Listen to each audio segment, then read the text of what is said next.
సభాధ్యక్షులు నాగిరెడ్డి గారు,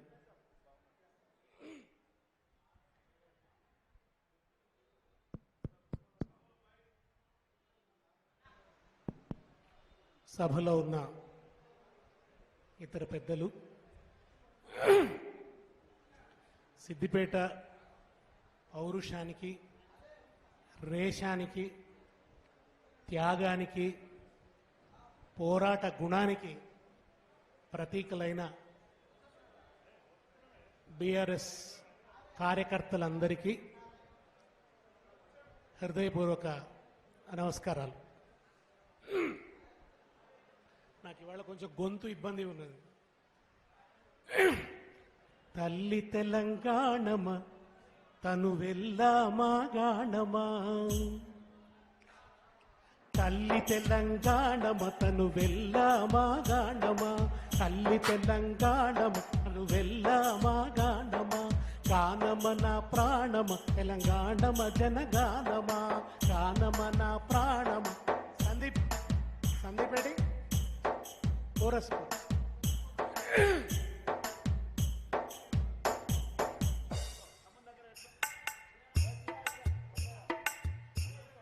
కొంచెం చిన్న గుట్న. తల్లి తెలంగాణమ తను వెళ్ళామా గాణమా, తల్లి తెలంగాణమ తను వెళ్ళామా గానమా, తల్లి తెలంగాణమ తను వెళ్ళామా గాణమా, తల్లి తెలంగాణమ తను వెళ్ళామా గానమా, గర్భాన సింగరేణి గళమూన మధురవేణి, గర్భాన సింగరేణి గళమూన మధురవాణి, గర్భాన సింగరేణి గళమూన మధురవాణి, గర్భాన సింగరేణి గలమూన మధురవేణి, ఆ తరుల పూలతోని కురులల్లుకున్న రాణి, ఆ కరుల పూలతోని కురులల్లుకున్న రాణి, ఆ తరుల పూలతోని కురులల్లుకున్న రాణి, ఆ తరుల పూలతోని కురులల్లుకున్న రాణి, ముక్కోటి వందనాలు ముక్కోటి వందనాలు మురిపాల చందనాలు, తల్లి తెలంగాణమ తను వెళ్ళామా గానమా, గానమ నా ప్రాణమ తెలంగాణమ జనగానమా, తల్లి తెలంగాణమ తను వెళ్ళామా గానమా, గానమ మా ప్రాణమ తెలంగాణమ జనగానమా.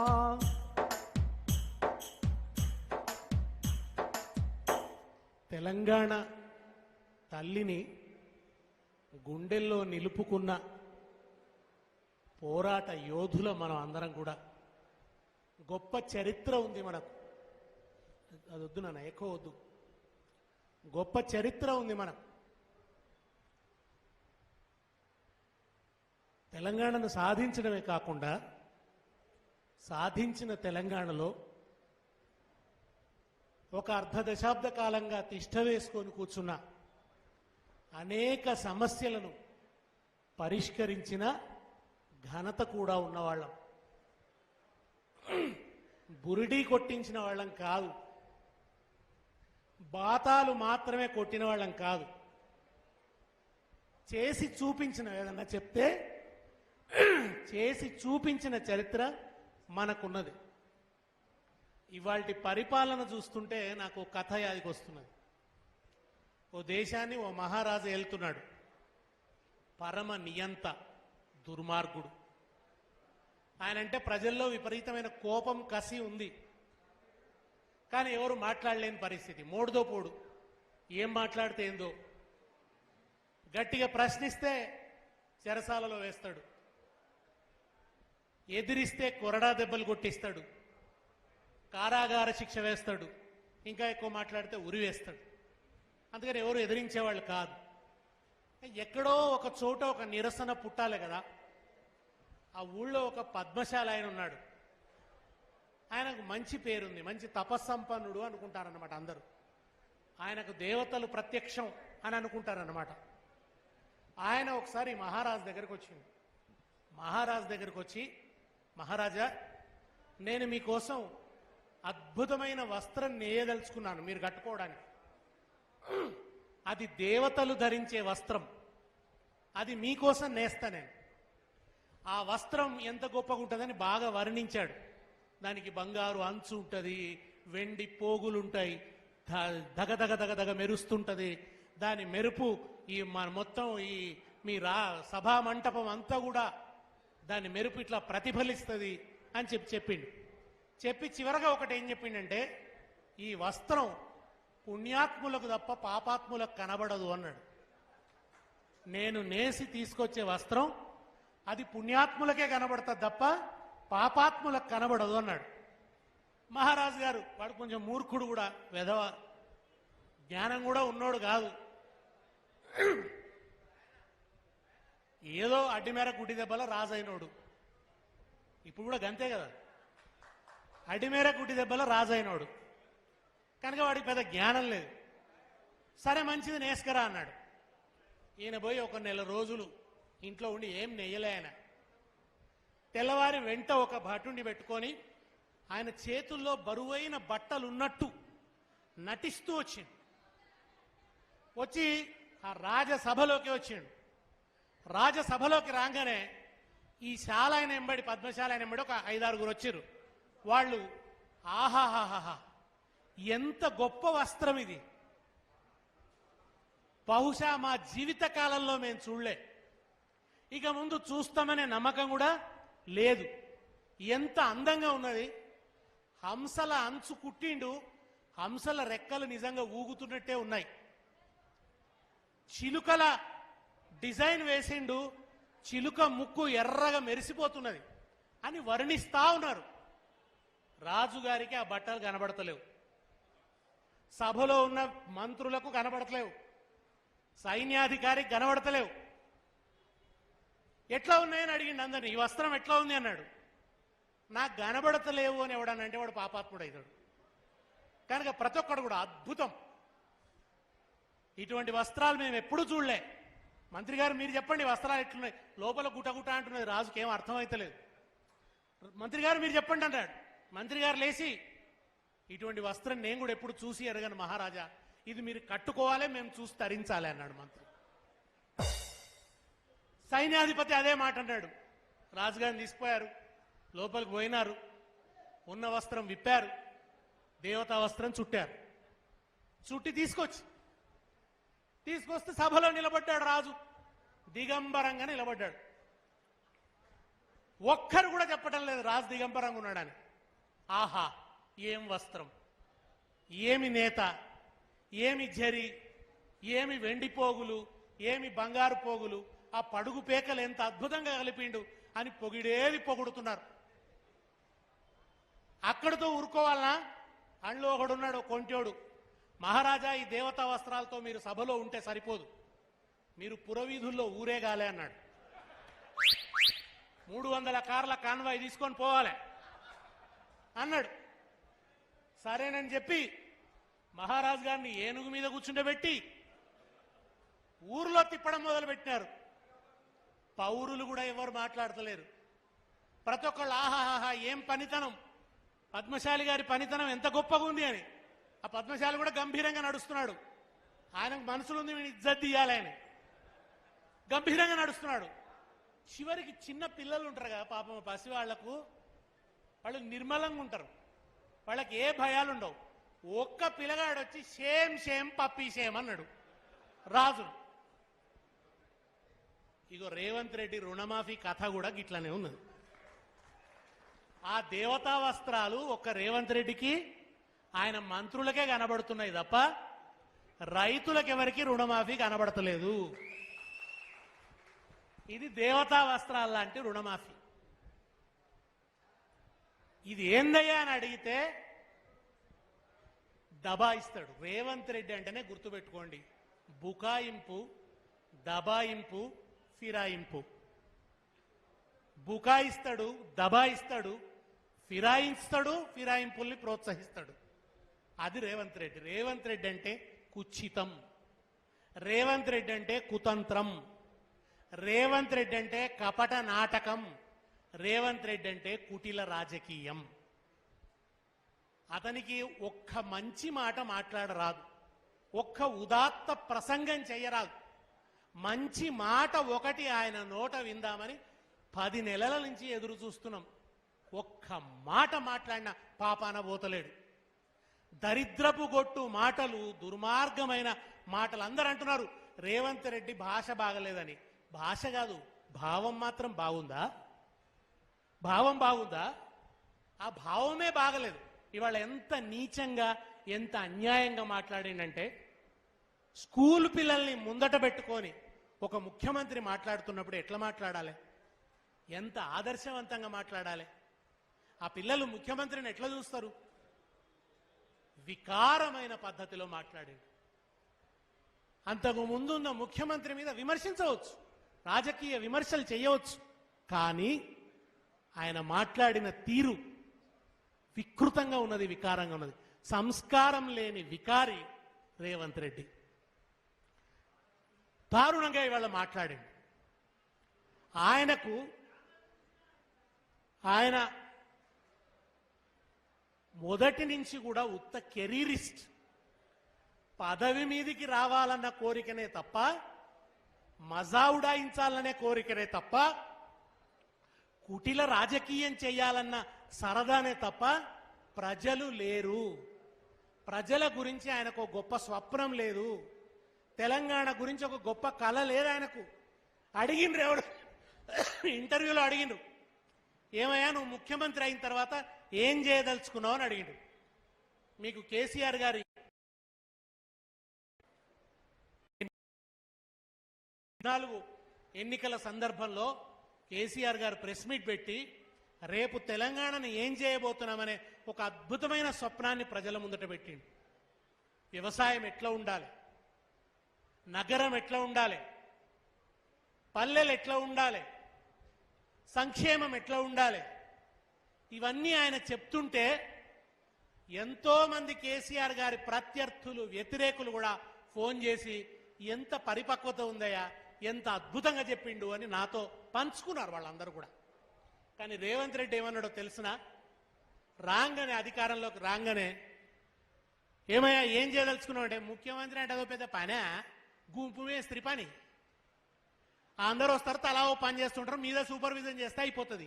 ఇంత తేలిక అభిప్రాయం ఉంది ఆయనకు పరిపాలన పట్ల.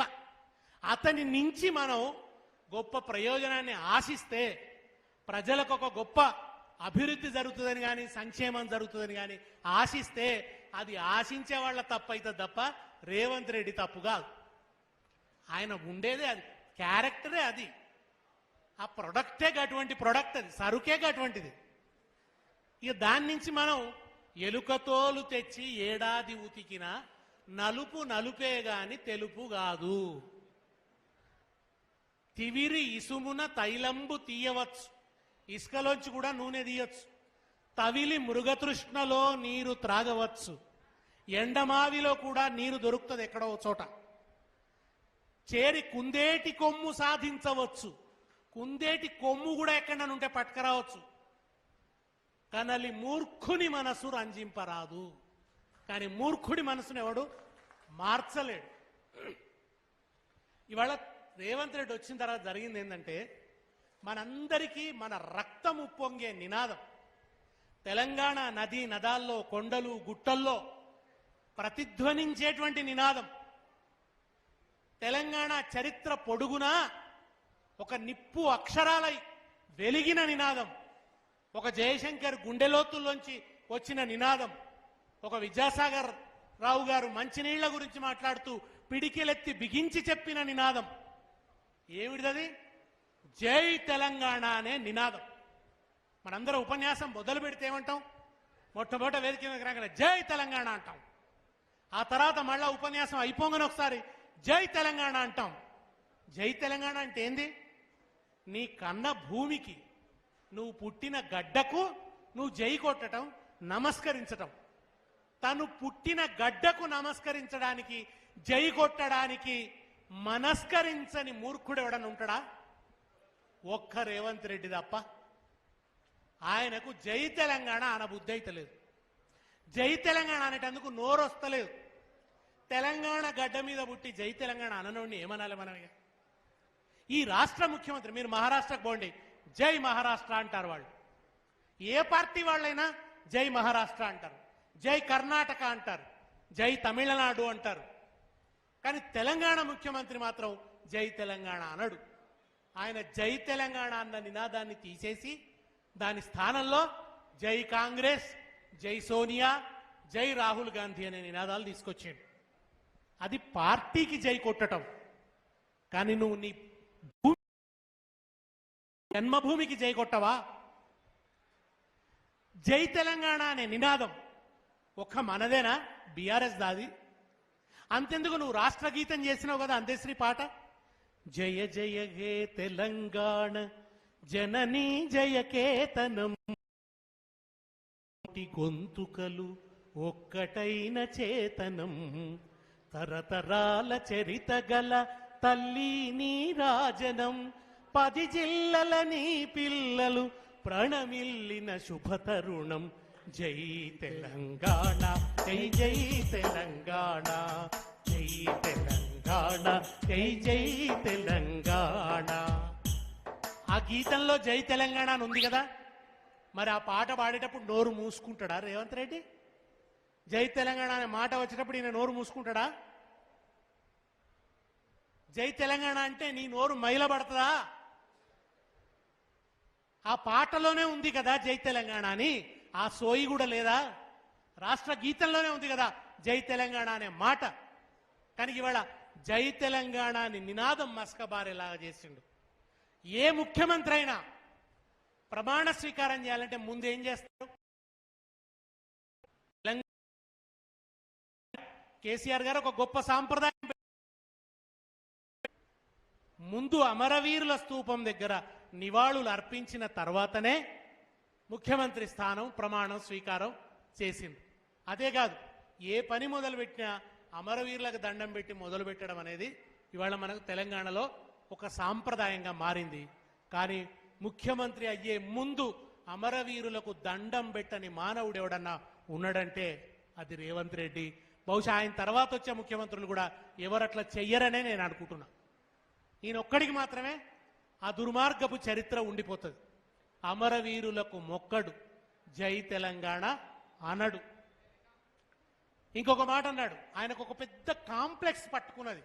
ఏంటంటే ఆయన ఉద్యమంలో లేడు, ఆయనకు ఉద్యమకారుడు అనే పేరు రాదు, ఏం చేసినా రాదు. నేనే ఒకరోజు అన్నా, ఇదే సిద్దిపేటలో అన్నా, మా సిద్దిపేటలో తెలంగాణ కోసం సిన్సియర్గా పోరాడిన బీఆర్ఎస్ కార్యకర్త పాదధూళికి కూడా రేవంత్ రెడ్డి సాటి రాడు అని అన్నా.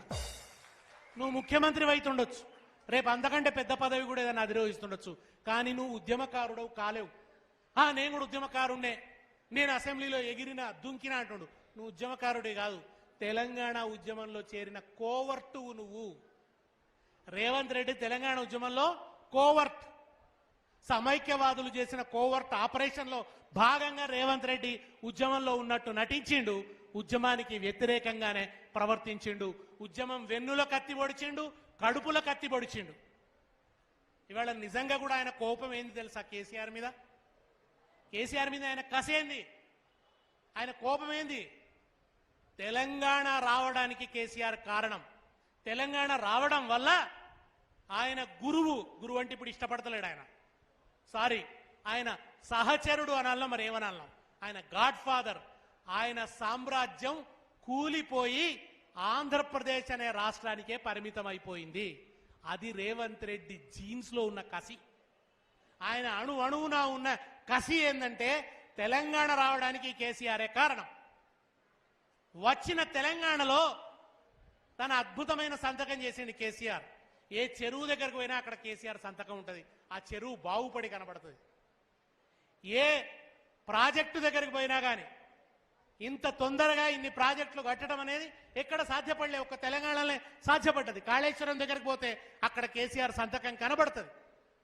ఓ 2 పియర్స్ కుంగినే వంక పెట్టి కాళేశ్వరం మొత్తం ప్రయోజనాన్ని, కాళేశ్వరం ద్వారా రైతుల జీవితాల్లో వచ్చినటువంటి అద్భుతమైన పరివర్తనను తక్కువ చేసి చెప్పలేరు ఎవరు కూడా. రంగనాయక సాగర్ వచ్చిన తర్వాత సిద్దిపేట మారలేదా? రంగనాయక సాగర్ వచ్చి నీళ్లు చేరిన తర్వాత సిద్దిపేట తలరాత మారిపోలేదా? సిద్దిపేటలో ఇబ్బడి ముబ్బడిగా పంటలు పండలేదా? మల్లన్న సాగర్తో గజ్వేల్ తలరత మారలేదా? సూర్యాపేట దాకా నీళ్లు పోలేదా? కాళేశ్వర జలాలతో కూడెల్లి వాగు పొంగలేదా? హల్దీ వాగు పొంగలేదా? చెరువులు నిండలేదా? చెక్ డ్యాములు నిండలేదా? ఎక్కడ మహబూబాబాద్ ప్రాంతాల్లో గిరిజన తండాలలో బ్రహ్మాండంగా లక్ష్మి తులతూయింది కాళేశ్వరం వల్ల. దాన్ని తక్కువ చేయాలని ఈయన దుర్మార్గ ప్రయత్నం. కనుక అక్కడ కేసీఆర్ సంతకం ఉంది. ఎటువైనా కేసీఆర్ ఆనవాళ్లు ఉన్నాయి. తను కూర్చున్న సెక్రటేరియట్ దాని మీద కూడా కేసీఆర్ సంతకం ఉన్నది. ఆయనకు ముండ్ల కంప మీద బాంబు మీద కూర్చున్నట్టు ఉంటుంది. కూలగొట్టలేడు, కూర్చోలేడు. ఇప్పుడు రేవంత్ రెడ్డికి వచ్చిన సమస్య అది. కూలగొట్టుదామంటే కూలగొట్టలేడు, కూర్చోను లేడు. దాని పక్క నుంచి అటు పోదామంటే అంబేద్కర్ విగ్రహం కనబడుతుంది ఆకాశం అంత ఎత్తు, ముద్దించుకుంటూ ఆకాశాన్ని ముద్దించుకుంటూ. అందుకో దండాలు బాబా అంబేద్కర, అంబరాన ఉన్నట్టి చుక్కలు కురవంగో, ముందుగా నిన్ను దలచి పాటలు పాడేము, చీకటి మా బతుకుల్లో సూర్యుడు మొలవంగో. అందుకో దండాలు బాబా అంబేద్కర, అంబరాన ఉన్నట్టి చుక్కలు కురవంగో, ముందుగా నిన్ను దలచి పాటలు పాడేము, చీకటి మా బతుకుల్లో సూర్యుడు మొలవంగో. ఒక్క కాళేశ్వరంనే బంధు పెట్టలే ఈ దుర్మార్గుడు. అంబేద్కర్ విగ్రహానికి తాళం వేసి పెట్టిండు. వాళ్ళకి ఎవరిని బోనిస్తలేడు. పాపం వేలాది మంది వస్తారు రోజు. వచ్చి ఆ విగ్రహం ముందట సెల్ఫీలు తీసుకుంటారు. లోపలికి పోయి ఆ మహానుభావుడి పాదాలు ముడదామంటే అవకాశం లేకుండా చేసిన దుర్మార్గం ఇవాళ్ళున్న ఈ ముఖ్యమంత్రి. ఎవరన్నా ఉంటారా ఇట్లా? సిద్దిపేటలో గాంధీ విగ్రహం హరీష్ రావు గారు పెట్టిరా? ఎప్పుడో పెట్టిరు కదా, కాంగ్రెస్ కాలంలోనే పెట్టిరు. ఆ విగ్రహం దగ్గరికి ఎవరు పోకుండా చేసినావు మనం? ఆ విగ్రహాన్ని మరింత బాగు చేసి, ఆ చౌరస్తాను మరింత అభివృద్ధి చేసి, గాంధీ విగ్రహానికి ఇంకా కొత్త కళ తెచ్చిండ్రు తప్ప గాంధీ దగ్గర అది ఎవరో పెట్టిరు వేరే పార్టీ వాళ్ళు, అక్కడికి పోవద్దనే సంకుచితత్వం మనం చూపించినమా? నెహ్రూ పార్కులో నెహ్రూ విగ్రహం ఉంటే అది రోడ్ వైడనింగ్ లో పోతుంటే తిరిగి ఆ నెహ్రూ విగ్రహాన్ని పునరుద్ధరించాం కదా, అక్కడ తీసేసినమా? లేదే. కాంగ్రెస్ పార్టీకి సంబంధించినటువంటి వాడు నెహ్రూ అని అనుకున్నామా? భారత తొలి ప్రధాని, నవభారత నిర్మాత అని భావించి ఆ నెహ్రూ విగ్రహాన్ని తిరిగి పెట్టాం. కానీ అంబేద్కర్ విగ్రహం కేసీఆర్ పెట్టిండు అనే కారణం చేత దాని మీద ఒక పువ్వు పెట్టే అవకాశం కూడా లేకుండా చేస్తున్నాడు రేవంత్ రెడ్డి ఇవాళ. దీని వెనక ఆయన కుట్ర ఏంటంటే కేసీఆర్ ఆనవాళ్లు చెరిపేస్తా అంటాడు. ఏం చెరిపేస్తా? చరిత్రనే కేసీఆర్ చరిత్ర, వేరేగా ఉద్యమ చరిత్ర 25 లక్షల మందితో జరిగిన మహాగర్జన ఉంది కదా, అది తీసేస్తావా చరిత్రలోంచి రేవంత్ రెడ్డి? ఆ గర్జన జరుగుతున్నప్పుడు నువ్వు ఎక్కడున్నావు? తెలుగుదేశం పార్టీలో ఆ సభ జరుగుతున్నందుకు ఉడుక్కొని పంచన కూర్చొని ఉన్నావు నువ్వు ఆ రోజున. తెలంగాణ వ్యతిరేకంగా ఏం చేసి ఈ ఉద్యమాన్ని బలహీనపరచొచ్చు, ఏం చేసి ఈ ఉద్యమాన్ని ఫిజిలౌట్ చేయొచ్చు, ఎట్లా ఈ ఉద్యమాన్ని కాలరాయాలనే కుట్రలు వన్నుతూ ఉన్నావు నువ్వు ఆ రోజున. ఏం మలిపేస్తావు నువ్వు చరిత్రలోంచి? దేన్ని తీసేస్తావు? రాజీవ్ రహదారి దిగ్బంధాన్ని తీసేస్తావా? కరెంటు కోసం మనం చేయలేదా? సమైక్య రాష్ట్రంలో కరెంట్ ఎట్లుండే? అర్ధరాత్రి కరెంటు పెట్టబడడానికి పోయి మన ఇక్కడనే దుబ్బాక లవాకర్ అనే రైతు రాత్రిపూట కరెంటు పెట్టడానికి పోతే పోలీసులు నక్సలైట్లు అనుకొని బొప్పాపు ఎన్కౌంటర్ చేసి చంపింది. అటువంటి దుర్మార్గమైన పరిస్థితులుంటే ఆ పరిస్థితుల నుంచి కరెంటును మెరుగుపరుచుకున్నాం. ఆ రోజు కరెంటు కోసం రాజీవ్ రహదారి దిగ్బంధం చేశాం. దాన్ని తీసేస్తావా? ఎన్ని రహదారుల దిగ్బంధాలు, ఎన్నిసార్లు రైలు రోకోలు, వంట వార్పులు, ఎన్ని రాజీనామాలు, ఎన్ని బై ఎలక్షన్స్. నువ్వు కేసీఆర్ గారిని స్వార్థపరుడు అంటావా? డబ్బులిచ్చి పిసిసి మంత్రి పదవి కొనుక్కొని అడ్డదారిన అందరినీ ముఖ్యమంత్రి పదవి మీద కూర్చొని అవమానిస్తూ ఆయనే చెప్పిండు మొన్న రుణమాఫీ విషయంలో. రుణమాఫీ కోసం 40 లక్షల కోట్లు కావాలే, అది కావాలంటే ఒక ఏడాది నేను అవినీతి చేయకుండా కడుపు కట్టుకోవాలి అన్నాడు. అంటే అవినీతి చేద్దామని రూఢి అయి వచ్చిండు. ఓ ఏడాది కొట్టుకుంటే కట్టుకుందాం అనుకున్నాడు, కడుపు కట్టుకుందామని అనుకున్నాట. ఓ ఏడాది కడుపు కట్టుకుంటేనే 40 లక్షల కోట్లు ప్రజలకు ఇవ్వచ్చు అన్నాడు. మరి ఈయన ఎన్ని రోజులు పరిపాలిస్తాడో ఏదో, ఎంత దోపిడీ చేస్తాడో ఇక ఆలోచించండి. ఎంత దోపిడీకి స్కెచ్ చేసుకున్నాడో ఆయన. ఇంత అధ్వానమైన ప్రసంగాలు చేస్తూ, ఇంత అధ్వానంగా ప్రవర్తిస్తూ, ఇవాళ నిజంగా చెప్పాలంటే ఈరోజు నేనంటే కొంతమంది అంగీకరించవచ్చు, ఇంకా అంగీకరించవద్దు. ఇంకో ఏడాది తర్వాత మాత్రం ఇది కరెక్ట్ అని అందరూ అంటారు. మాణిక్యాన్ని వారేసుకొని మసిబొంతను తెచ్చిపెట్టుకున్నట్టు అయింది. మాణిక్యాన్ని అవతల వారేసుకొని మసిబొంతను తెచ్చిపెట్టుకున్నట్టు అయింది వాళ్ళ తెలంగాణలో. తెలంగాణ ప్రజలకు అది మెల్లమెల్లగా అర్థమవుతుంది. ప్రజలు విజ్ఞులు, ప్రజలు మోసపోరు. ఒకసారి భ్రమకు గురి కావచ్చు, కానీ ఆ భ్రమలోంచి తొందరగానే బయటకు వస్తారు. ఇవాళ మనం ఏం అడిగినామంటే, సెక్రటేరియట్ ముందు అమరజ్యోతి ఉంటుంది. జోహారులు జోహారులు అమరులకు జోహార్, వీరులకు జోహార్. ఒకసారి కేసీఆర్ గారు చెప్పిన నాకు, ఆయన నేను హెలికాప్టర్లో ప్రయాణం చేస్తున్నాం. మహబూబాబాద్ నుంచి ఖమ్మం వరకు ఆకుపచ్చ తివాచి పరిచినట్టుంది. అది చూస్తూ ఆయన అన్నాడు, శ్రీనివాస్ మీరు జోహార్లు పాటలు పాడతారు కదా, కనుపాప చూపుల్ల కన్నీటి పాటల్ల ఎన్నీల దీపాల ఎలుగులై నోళ్లకు ఏటి పాయల నీటి ఊటల జోహార్, గట్ల మీది గట్టి చిలుకల జోహార్, చిలుకల జోహార్, వరి మొలకల జోహార్, జోహారులు జోహారులు జోహార్, వీరులకు జోహార్. చిలుకల జోహార్, వరి మొలకల జోహార్ అని మీరు పాడతారు కదా. ఇదిగో చూడు, మహబూబాబాద్ నుంచి ఖమ్మం వరకు కూడా చెక్ డ్యాంలన్నీ నిండి ఉన్నాయి. ఆకేరు అద్భుతంగా పారుతున్నది. ఆ కాళేశ్వర జలాలు వచ్చి ఈ మహబూబాబాద్ ప్రాంతాన్ని, ఈ వాగులలో ఆ నీళ్లు వచ్చినాయి. ఫలితంగా ఈ ప్రాంతం అంతా సస్యశ్యామలంగా కనబడుతుంది. ఎక్కడ చూసినా వరి మొలకలు కనబడుతున్నాయి. ఇగో ఇదే అమరులకు నిజమైన వరి మొలకల జోహార్ అని చెప్పిండు ఆయన కేసీఆర్ నాకు. అది చూపిస్తూ ఇది వరి మొలకల జోహార్, ఇది నిజంగా అమరులకు మనం అర్పించవలసిన జోహార్ అని ఆయన అన్నారు. అమరజ్యోతి అని ఒకటి కట్టుకున్నాం మనం. దాంట్లో మన ఆలోచన ఏముండే అంటే, హైదరాబాద్కి ఎవరైనా సందర్శకులు వస్తే ఆ అమరజ్యోతి లోపలికి పోతే మన తెలంగాణ చరిత్ర అంతా అక్కడ కనబడాలి అనుకున్నాడు కేసీఆర్ గారు. అక్కడ ఫోటో గ్యాలరీ పెట్టాలి, ఆర్ట్ గ్యాలరీ పెట్టాలి, ఒక మంచి సినిమా చూపించాలి, అక్కడికి వచ్చిన వాళ్ళకు ఒక డాక్యుమెంటరీ సినిమా చూపించాలి తెలంగాణ ఉద్యమం గురించి అని ఆయన అనుకున్నాడు. సరే, కాలమో కర్మమో మన ప్రభుత్వం రాలే. భవనం కట్టగలిగినాం కానీ లోపల అవన్నీ పెట్టేంత అవకాశం మనకు రాలే. సరే, ఈ దౌర్భాగ్యం ఇవాళ తల మీదకి వచ్చింది. దౌర్భాగ్యుడు ముఖ్యమంత్రి అయిండు. ఇప్పుడు ఈయన అమరజ్యోతిలో అది పెట్టే ఆలోచన ఏమైనా చేస్తున్నాడా? లేదు. ఆ అమరజ్యోతికి సెక్రటేరియట్కు మధ్యలో ఒక ఐలాండ్ ఉంది, ఒక మంచి స్థలం ఉంది. అక్కడ గొప్పగా తెలంగాణ తల్లిని ప్రతిమను, చాలా ఎత్తైన ప్రతిమను మనం పెడితే, టీవీగా ఉన్నటువంటి సెక్రటేరియట్ దాని ఎదురుగా అద్భుతంగా తెలంగాణ తల్లి, వెనుక అమరజ్యోతి, అటు అంబేద్కరు, ఇటు హుసేన్ సాగర్లో బుద్ధుడు, ఎంత అద్భుతంగా ఉంటాయి ఈ పరిసరాలంతా అని కలగన్నాడు కేసీఆర్.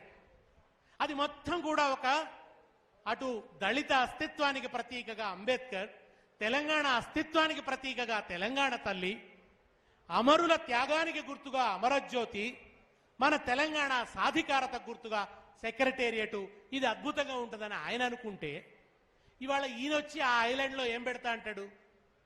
మనం తెలంగాణ తల్లిని పెట్టమంటే ఆయనేమో రాహుల్ గాంధీ తండ్రిని పెడతా అంటాడు. అక్కడ ఉండాల్సింది తెలంగాణ తల్లా, రాహుల్ గాంధీ తండ్రా? రాజీవ్ గాంధీకి తెలంగాణ చరిత్రకి ఏమైనా సంబంధం ఉందా? అసలు 69 ఉద్యమం నాటికి చిన్న పిల్లగాడు రాజీవ్ గాంధీ, మన ఉద్యమం నాటికి బతికేలేడు. పాపం ఆయనను మనం ఏమి తక్కువ చేయడానికి నేను అనటం లేదు. ఆయన పాపం ప్రధానిగా ఉన్నాడు, తప్పులో ఒప్పులో నాయకుడు అన్నాక చేస్తారు. ఆ తప్పప్పులేమో కానీ ఆయన ప్రాణం బలిదానం అయిపోయింది పాపం దేశ ప్రధానిగా ఉన్నందుకు. ఆయన విగ్రహం పంజగుట్టలో ఉంది. మనం వచ్చే ఈ రహదారికి రాజీవ్ రహదారి అని పేరు పెట్టుకున్నాం. అప్పుడే పెట్టినారు కాంగ్రెస్ వాళ్ళు. ఎయిర్పోర్టుకు రాజీవ్ గాంధీ పేరే ఉంది.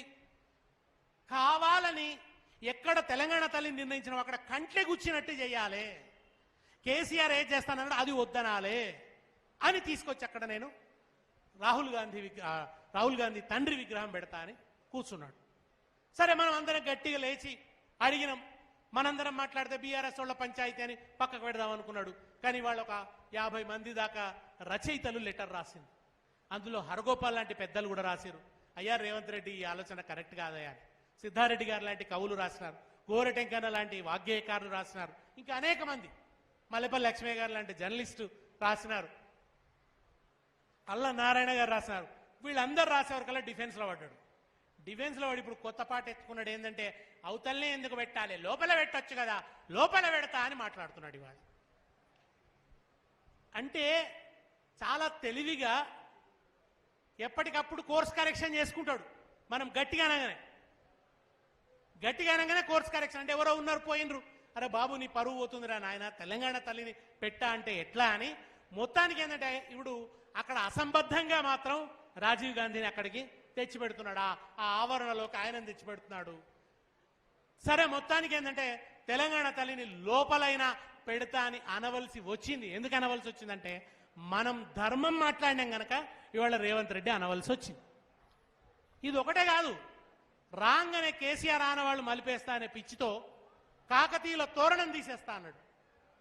కాకతీయ తోరణం రాజుల గుర్తు ఇది తీసేస్తా అన్నాడు.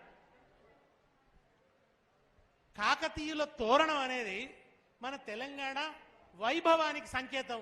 అద్దీశేషుడు ఏందా అని ఒక్కరు కాదు అనేక మంది గడ్డి పెట్టిండ్రు ఈ ముఖ్యమంత్రికి. గడ్డి పెట్టి చార్మినార్ తీసేస్తా అన్నాడు. చార్మినార్ ఏందది, అదట రాజుల వైభవాలు వాళ్ళ విలాసాల గుర్తు అన్నాడు. ఈయన చరిత్ర తెలియదు, పాడి జ్ఞానం లేదు.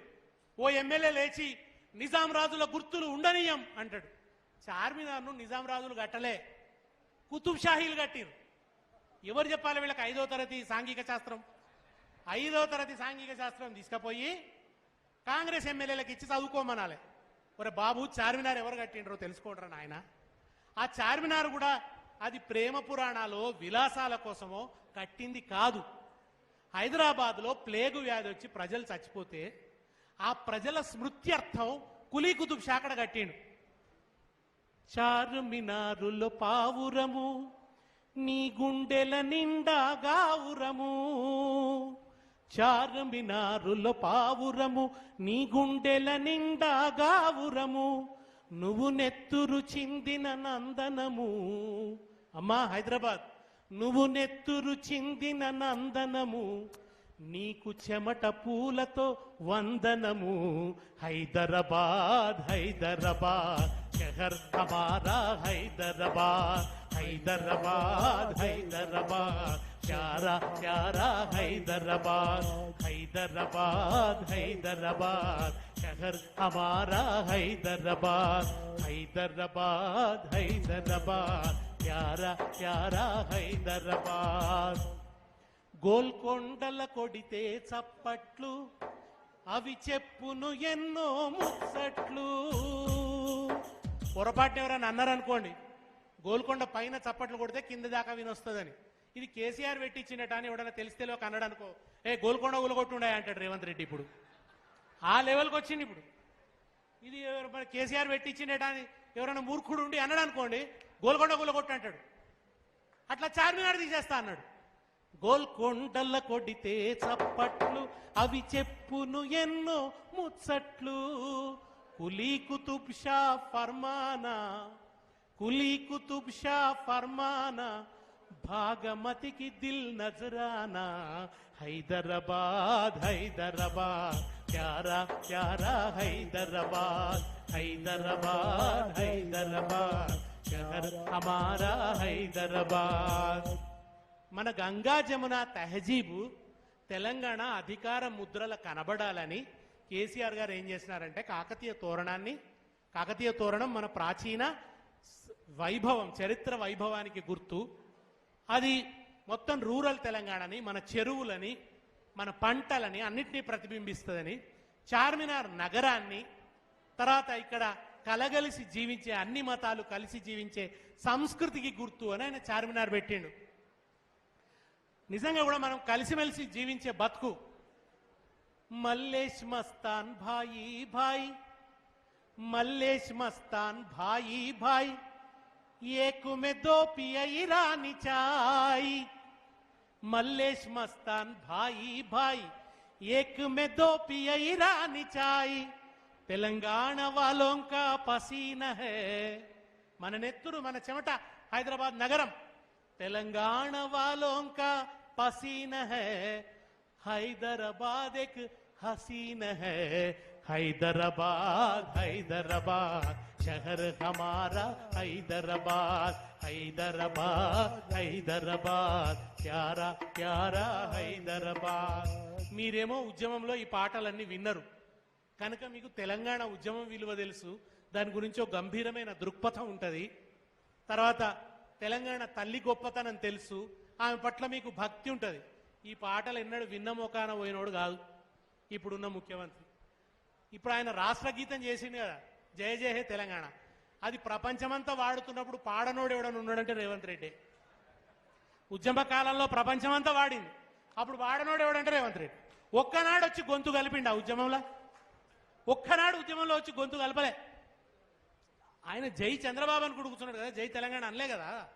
ఇదే కోదండరాం గారు పిలుపునిచ్చిండు, ఆయనే పిలుపునిచ్చిండు. ఏమనంటే చంద్రబాబు నాయుడు యాత్ర చేస్తున్నాడు తెలంగాణలో, తెలంగాణ మీద ఆయన వైఖరేందో నిలదీస్తాం, ఉద్యమకారులు నిలదీయాలి అంటే, ఉద్యమకారులు పోతానంటే ఎవడరా వాడు చేసి, ఎవడరా నిలదీసేటోడు.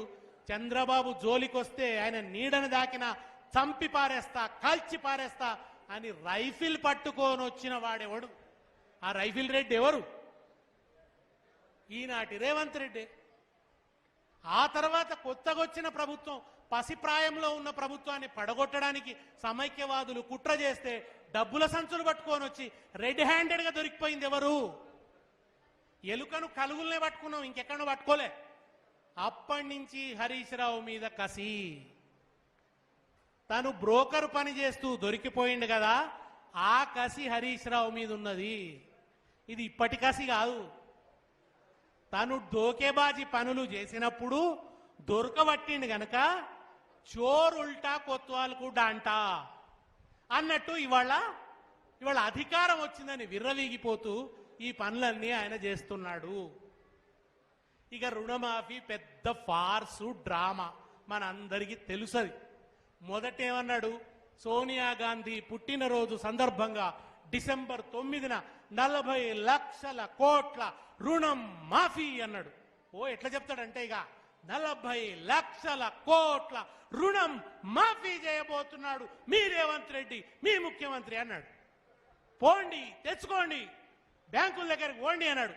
అప్పటిదాకా అప్పు తెచ్చుకోనోడు కూడా పోయి తెచ్చుకున్నాడు. పాపం తెచ్చుకుందామని ఆలోచన లేనోడు కూడా పోయి అప్పు తెచ్చుకున్నాడు. వాడు తెచ్చుకున్నాక ఏమంటుండు ఇప్పుడు, నీకు రేషన్ కార్డు ఉందా, నువ్వు ఇన్కమ్ ట్యాక్స్ కట్టినవా, నీకు ఉద్యోగం ఉందా, నీకు ఇంట్లో స్కూటర్ ఉందా, సైకిల్ ఉందా, కారు ఉందా, ఇది ఉందా అది ఉందా అని 1,000,000 ఆంక్షలు పెట్టి తనే చెప్పిండు పార్లమెంటు ఎన్నికలకు ముందు. పార్లమెంట్ ఎన్నికలకు ముందు ఎవడు నమ్మేటట్లు లేడి నేను. అందుకని ఏం చెప్పిండు, 31,000 కోట్లు మాఫీ చేస్తా అని యాదగిరి నరసన్న మీద ఒట్టు, కొమిరెల్లి మల్లన్న మీద ఒట్టు, కుర్రో కుర్రు అంటారు కదా అట్లా, కొమిరెల్లి మల్లన్న మీద ఒట్టు, యాదగిరి నరసన్న మీద ఒట్టు, యములాడ రాజన్న మీద ఒట్టు, అంతగిరి పోషవ్వ మీద ఒట్టు. ఏదన్నా దేవత కనబడుడే లెక్క. ఇక రేవంత్ రెడ్డి రైతుల్ని మోసం చేసిండని మీరు అనుకుంటున్నారు, కానీ ధర్నా ఆకాశంలో కూడా జరుగుతున్నది, యాదగిరి నరసన్న నాయకత్వంలో జరుగుతున్నది. ధర్నా ఇక్కడ మాత్రమే జరుగుతలేదు. అరే వీడవడర నాయన మీద మన మీద ఒట్లు పెట్టి, దేవుళ్ళ మీద ఒట్లు పెట్టి, సత్యనారాయణ వ్రతంలో కథ చెప్పరు అయ్యగారు, వ్రతం చేస్తా అని చేయకుంటే ఏమవుతుంది, ఎట్లా లత్త కొడుతుంది? మరి ఇప్పుడు రేవంత్ రెడ్డికి ఆ లత్త కొడుతుంది కదా. పాపం హరీష్ రావు సార్ బాధ ఏంటంటే లత్త ప్రజలకు ఎక్కడ కొడుతుందో, ఈ పాపపు పరిపాలకుణ్ణి మోస్తున్న ప్రజలకెక్కడ లత్త కొడుతుందో అని ప్రతి దేవుని దగ్గరికి పోయి పూజ చేస్తా అన్నాడు. అది మంట, అది మంట. అసెంబ్లీలో నిప్పులతోనిగా అడుగుతున్నాడు రేవంత్ రెడ్డిని హరీష్ రావు. 10 మంది మంత్రులు లేస్తే అర్జునుడు కదా 100 మందిని అరుచుకున్నట్టు అరుచుకుంటున్నాడు హరీష్ రావు సార్. దాంతో వశమైతలేదు. ఈ ఒక్కడిని ఎట్లా నన్ను అణిచేయాలి, ఈ ఒక్క గొంతును ఎట్లనన్నా మూసేయాలి అని ఒకటే గుర్తుపెట్టుకోండి. రేవంత్ రెడ్డి కళ్ళు తాగిన కోతిలాగా గెంతుతున్నాడంటే మనం చాలా విజయవంతం అవుతున్నాము అని అర్థం. ప్రజలకు ప్రభుత్వానికి జరుగుతున్న పోరాటంలో ఇది బీఆర్ఎస్ కాంగ్రెస్ మధ్య పోరాటం కాదు. అట్లా చిత్రించే ప్రయత్నం తెలివిగా చేస్తున్నాడు రేవంత్ రెడ్డి.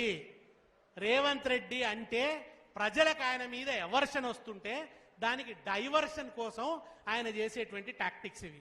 ఆయన ఎంత డైవర్షన్ చేసినా తొందరలోనే ఆయనకు రివర్షన్ ఖాయం.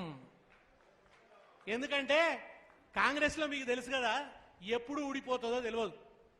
ఆయనకు పక్కకు ఒక మంత్రిని చూస్తే కుర్చీ కింద బాంబు ఉన్నట్టున్నది. పైకి మాట్లాడుతున్నాడు మా బట్టి అన్న, మా పొంగులేటి శ్రీనివాస్ అన్న. కడుపులు ఏమనుకుంటున్నాడు, నా కాలు ఎక్కడ గుంజుతారో, నా కుర్చీ ఎక్కడ గుంజుతారో, ఎన్నడు బాంబు పెడతారో, ఎప్పుడు లిఫాఫ్ వస్తుందో ఢిల్లీ నుంచి, పదవి ఉంటుందో పోతుందో, ఉన్నంతలనే చదువుకోవాలి, 20,000 కోట్లన్నా చేసుకోవాలి, నాకో కోటరీ తయారు చేసుకోవాలి, నా సామ్రాజ్యం తయారు చేసుకోవాలి. దానికోసం ఏం చేయాలి? మూసీ ప్రక్షాళన ప్రాజెక్టు. ఇవాళ మీరు మొట్టమొదట మనం చెప్పాల్సింది ఏంటంటే, మూసీ ప్రక్షాళన కన్నా కూడా జరగవలసింది ముఖ్యమంత్రి నోరు ప్రక్షాళన జరగాలి. ముఖ్యమంత్రి నోరు ప్రక్షాళన అర్జెంటుగా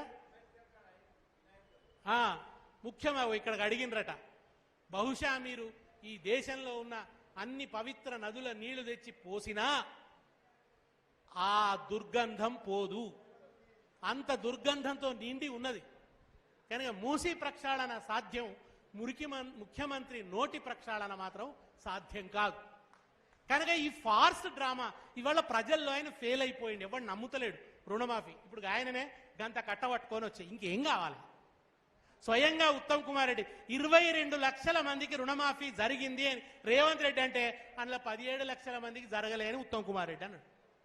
అంటే అశ్వత్థామ హత నరోవా కుంజరోవా అని ఉత్తమ్ కుమార్ రెడ్డి అంటున్నాడు.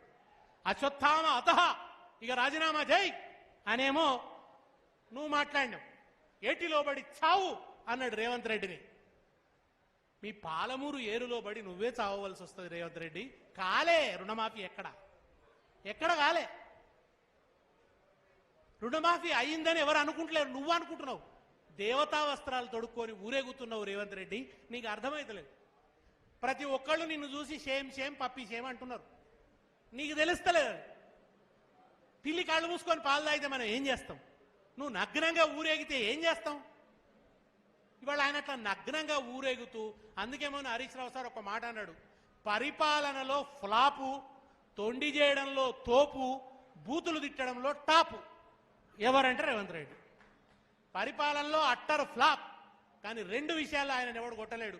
తొండి చేయడంలో తోపు. చిన్నప్పుడు మన దోస్తులలో వాడు ఉంటుండే, వాడు అవుట్ అవుతాడు కానీ చల్ నేను కాలేపో అవుట్ కాలే,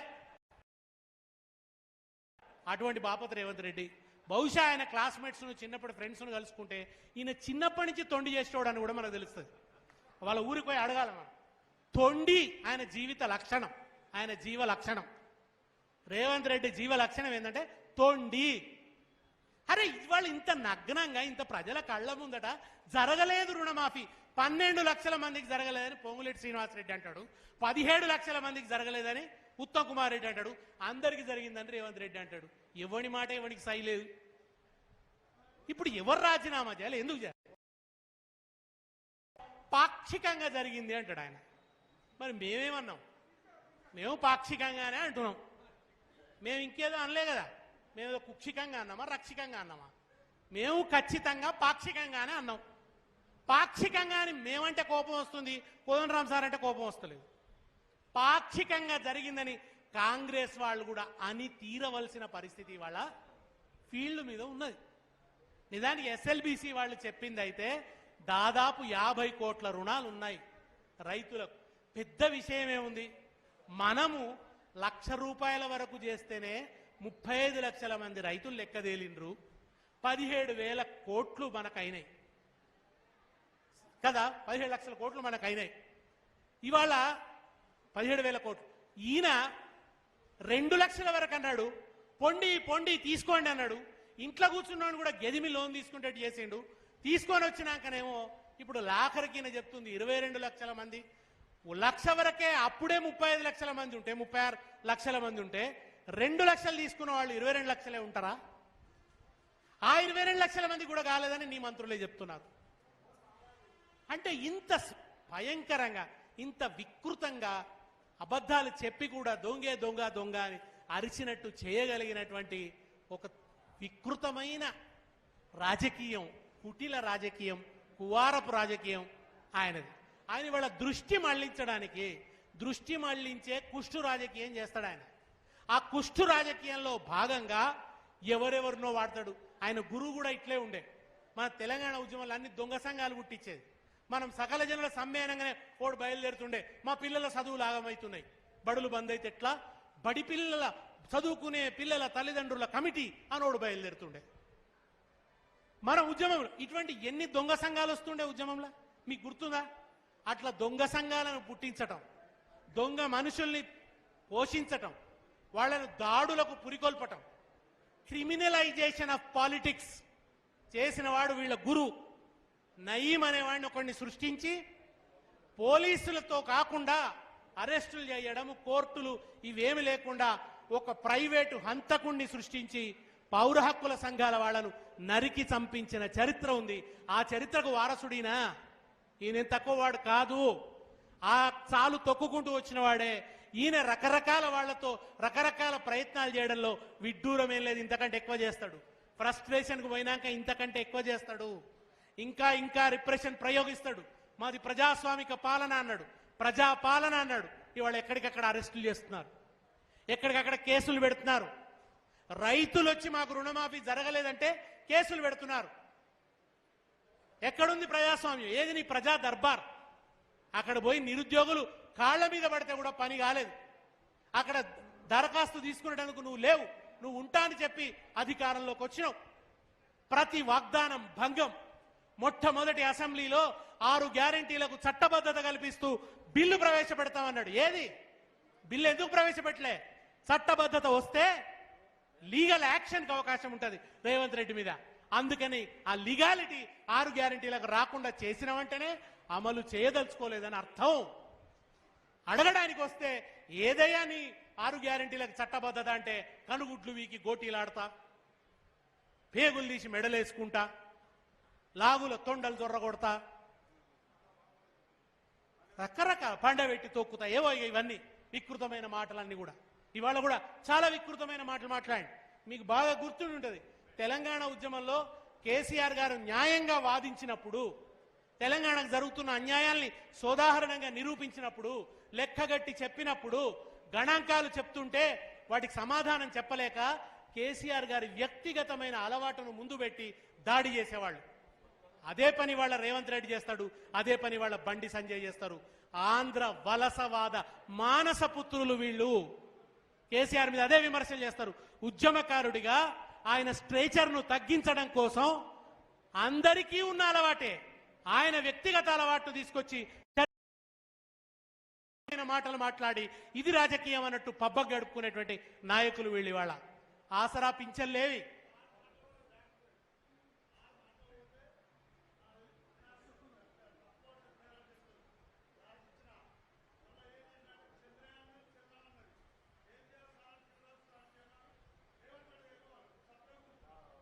రేవంత్ రెడ్డి దగ్గరికి పోవాలంటే ఇప్పుడు రుణమాఫీ జరగాలంటే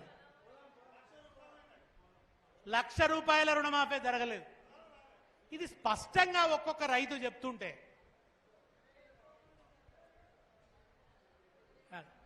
ఈ 1,04,000 మన రైతు సమన్వయ సమితి అధ్యక్షునికే రుణమాఫీ కాలే.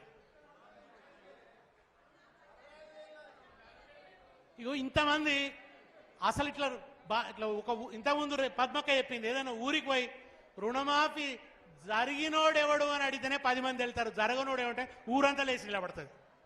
అది ఇవాళ ఈయన రుణమాఫీ అనే దేవతా వస్త్రాల తతంగం. ఇవాళ ఆసరా ఏం చెప్పిండు?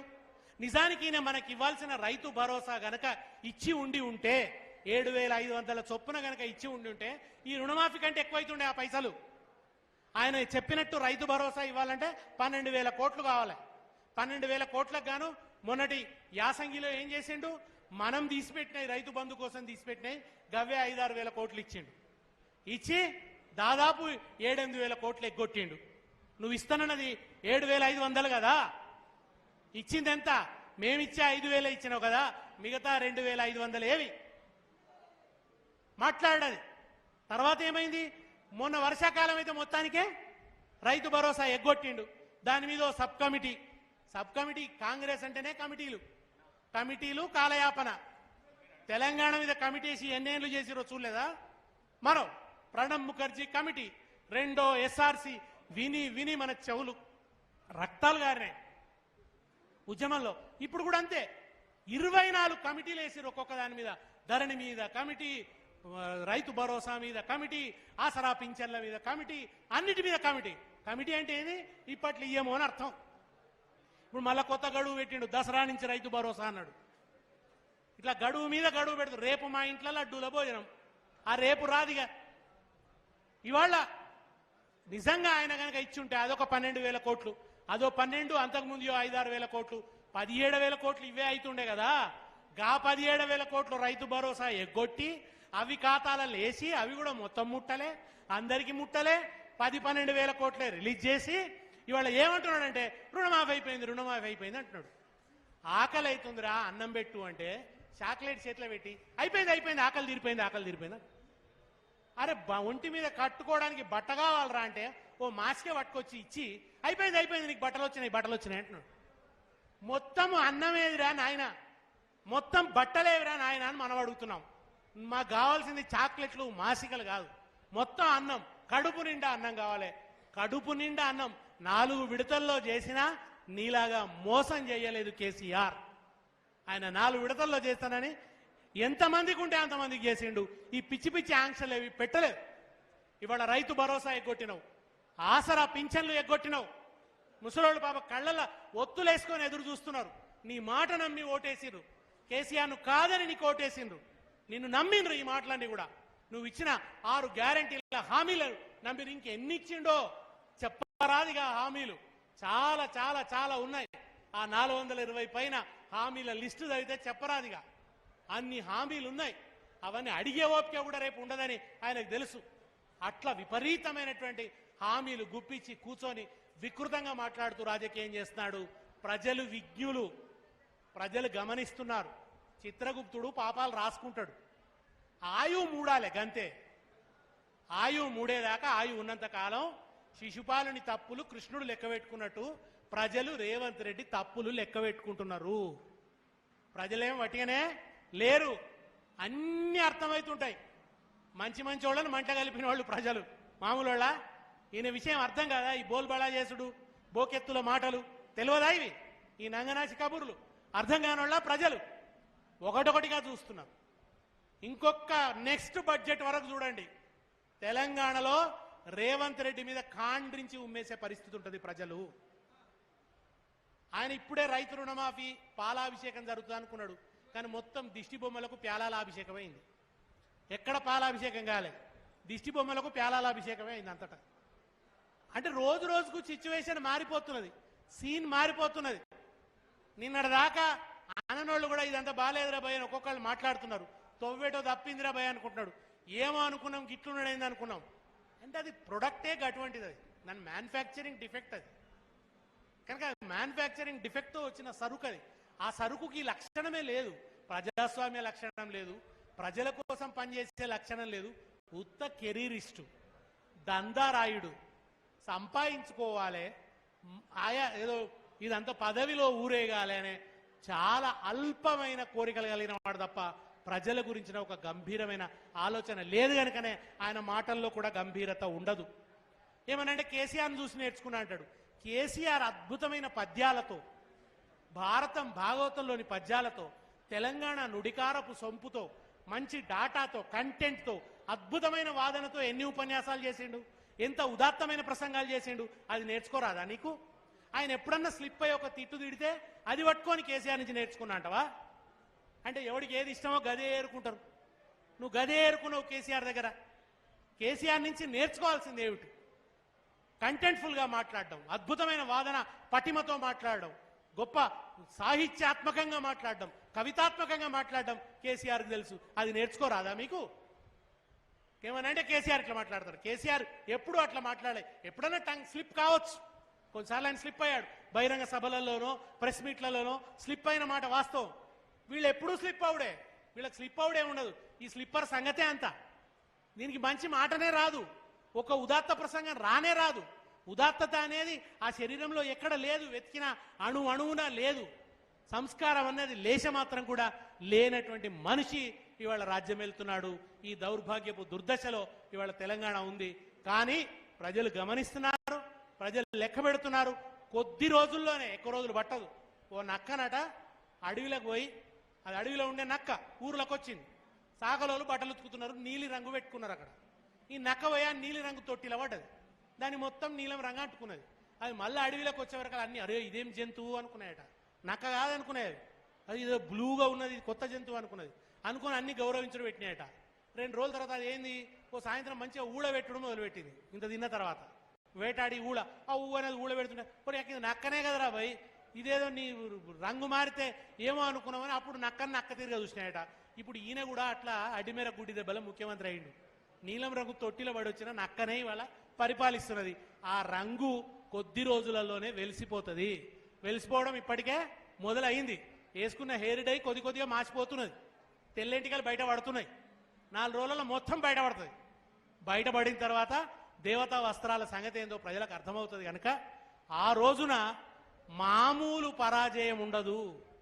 ఇంకొకటి కూడా, ప్రజలు మనం నిజంగా సరే కొంత గ్యాప్స్ ఉండొచ్చు, కొన్ని లోపాలు జరగవచ్చు, అయినా కేసీఆర్ విలువ ఏమిటన్నది ప్రజలు తప్పకుండా గ్రహిస్తారు. రాబోయే రోజులు, రాబోయే పరిపాలన గులాబీ జెండాదే.